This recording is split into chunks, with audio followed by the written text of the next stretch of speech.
Hi everyone, in this video I'm going to show you how to take a track that sounds like this and then turn it into a track that sounds like this, just using one specific technique.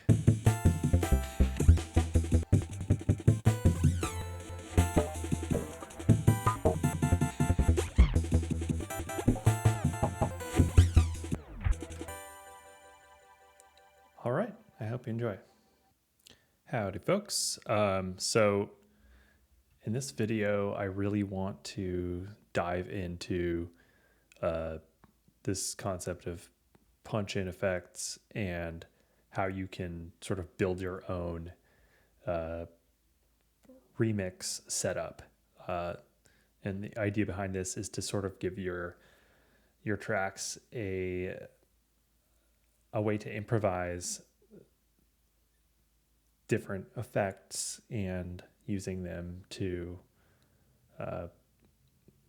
as like sort of a creative jumping off point for your track. This technique, I sort of one thing I like to use is Infiltrator, and this is sort of the out-of-the-box solution that you might want to use. But in this video, I'm not going to use it. I'm going to sort of build my own. And the way that I like to do this is to actually use Infiltrator in MIDI mode so that various keys on my keyboard activate different effects. And then I can record it into a MIDI track that I can then sort of sequence and fine tune my sequence. So I have this little loop that I've created. It has a drum break that I've sort of chopped up, and a little bass line, some plucks. These are just very dry, kind of basic patches that I got out of Bitwig, but this is what it sounds like.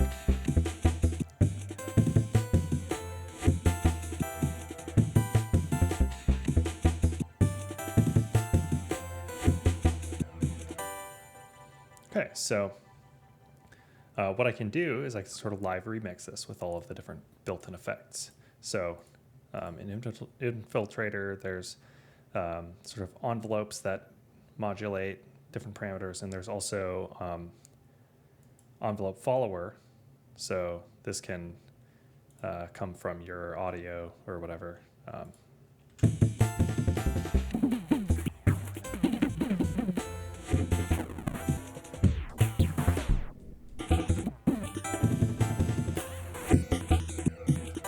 So that's the basic idea. It's just kind of fun. You can create cool little sequences and play around.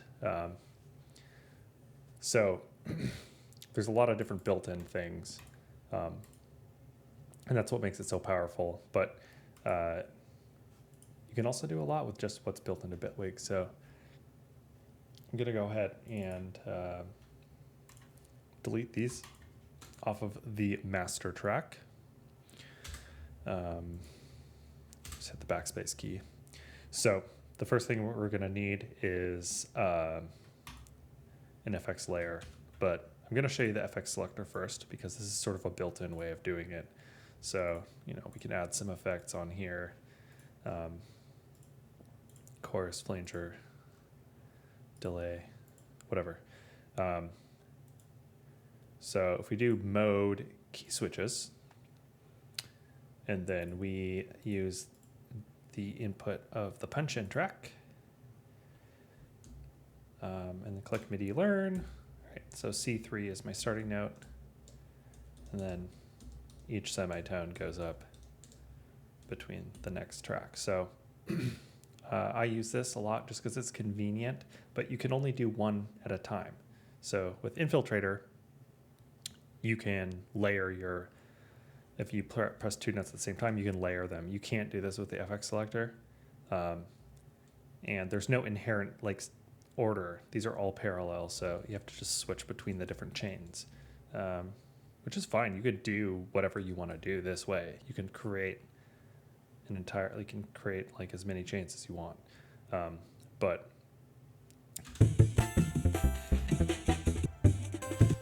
I want to do something a little bit more nuanced and be able to do different layers. So I'm going to go ahead and right click this, I'll convert it to an FX layer.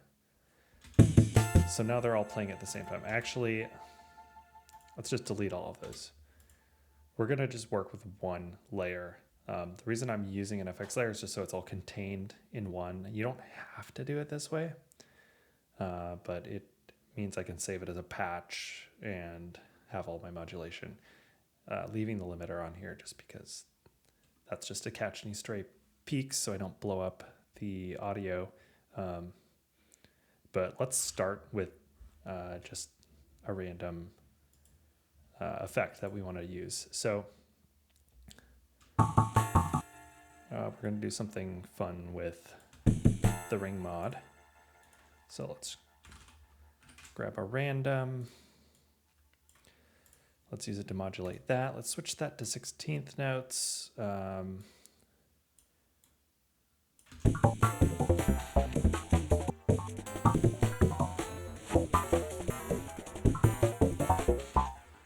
mean, that's pretty cool. So we don't want that all the time. So what do? Well, we want to be able to get notes in here. And then we want to use those notes to control what's activated. So the way to do that is we need the receiver. Now, if you search for that, you're not going to see it pop up. Oh, it's because I misspelled it. But it's also because it doesn't want you to take in note effects unless you're on an instrument project automatically. So you have to specifically, go up here or go to note effects to get it. But once you get past that, now you can use a note receiver to get punch in. And my punch in track is armed, so we can see this MIDI coming through with this yellow indicator. So, so now we have this MIDI coming through. So how do we use that MIDI? So yeah, it's another modulator. So we're going to put the modulator on our FX layer. And a better way of doing this actually might be to put the note receiver here at the beginning of the chain, so it's saved as part of the FX layer. I should have thought of that earlier, but this is just so you can save it as a patch. And then within the note receiver,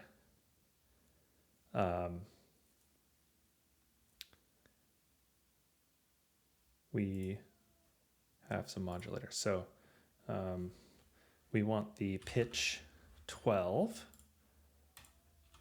Whoops, I hit D and it's so close to my device view. So actually this is not gonna work the way I thought. So let's just go back here. We can figure this out later.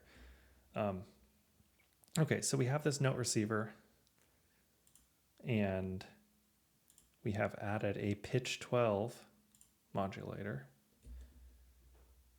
But we actually want that on the FX layer. So we're gonna move that over. Delete that one. Okay, now we can see that they are highlighted. So we're going to take that and we want C. So let's say we want C to be the note that activates ring mod. So first off, we need to make sure ring mod is off. Yeah, we're just getting a dry signal through. So now we go here, we just modulate the on. It's that simple. So, all right, so we're gonna add more effects. Let's add a comb filter, and we could do like a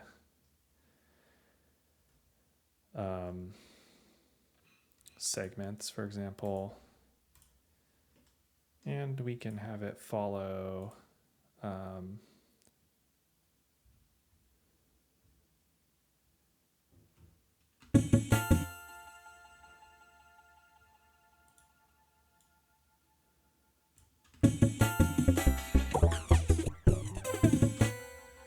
so can do something like that. And then we can control that with the C#. So turn that off. So now I can do both at the same time, or one or the other. So let's add some more things. So here's another example of one we can use. So here's the delay plus. So in this example, I'm actually not going to turn it off. I'm just going to modulate the mix and the freeze. So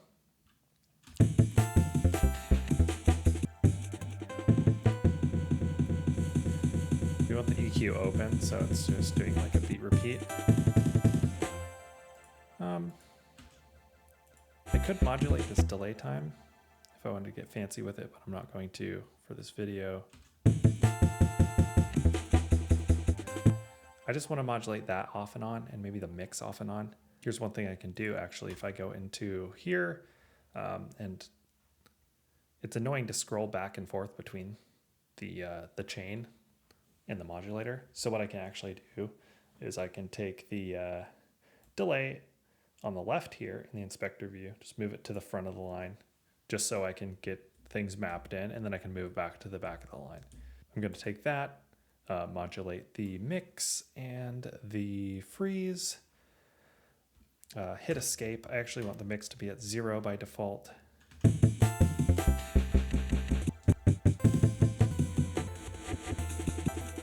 All right, that works. So we're going to use this, bring it back to the back of the line, and then add something to the front of the line.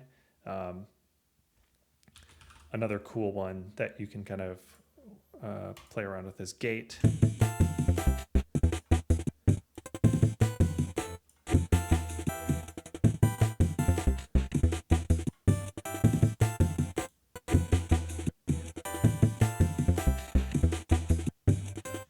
Maybe map the D# to it. Hit escape, turn it off by default.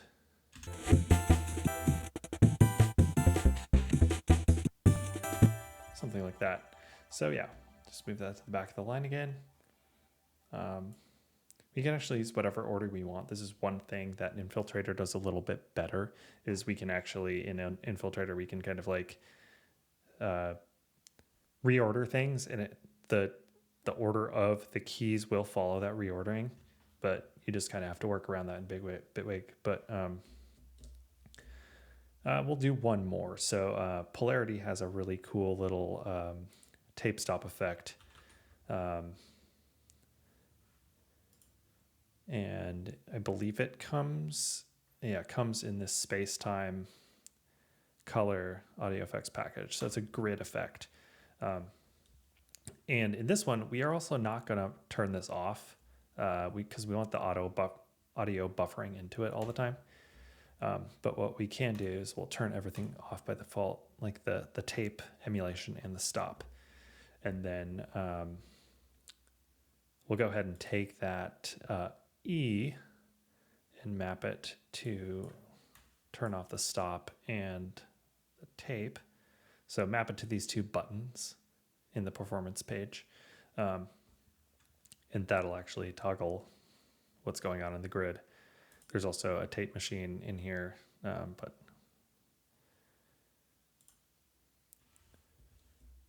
so yeah, when we do that, it turns on the tape machine, turns on the stop. So what that sounds like is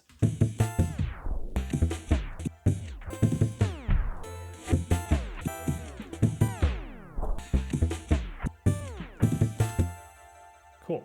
So we have that. That should probably be at the end. So I'm going to do that. I kind of want gate to be in the beginning. Do that. So normally I would try to fill this up, but just for the sake of this video, I'm going to stick with 5. So the next step, what I usually do is I try out some different sequences here, and then I will record it. So I'm going to hit record while I'm kind of messing around here.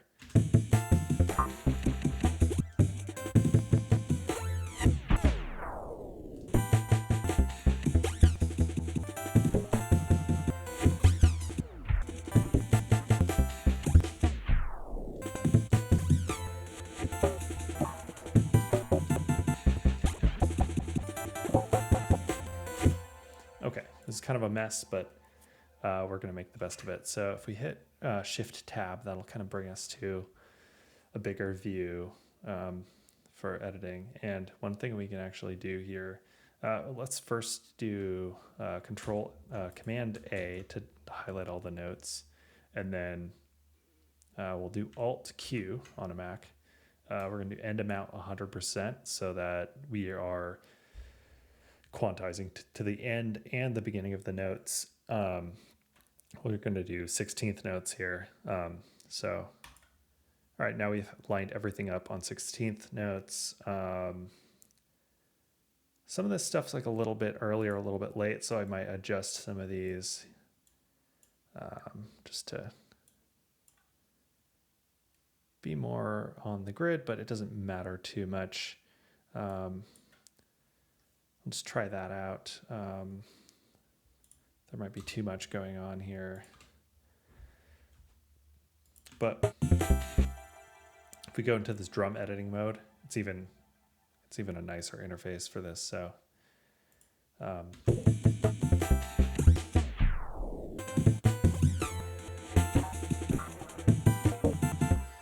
and I think I want this beginning part to kind of be dry and then go into more like remixy sounds.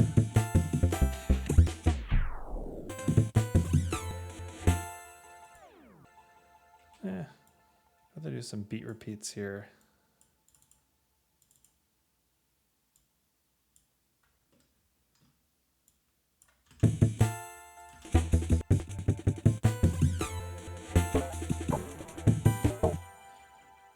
Okay, I like that.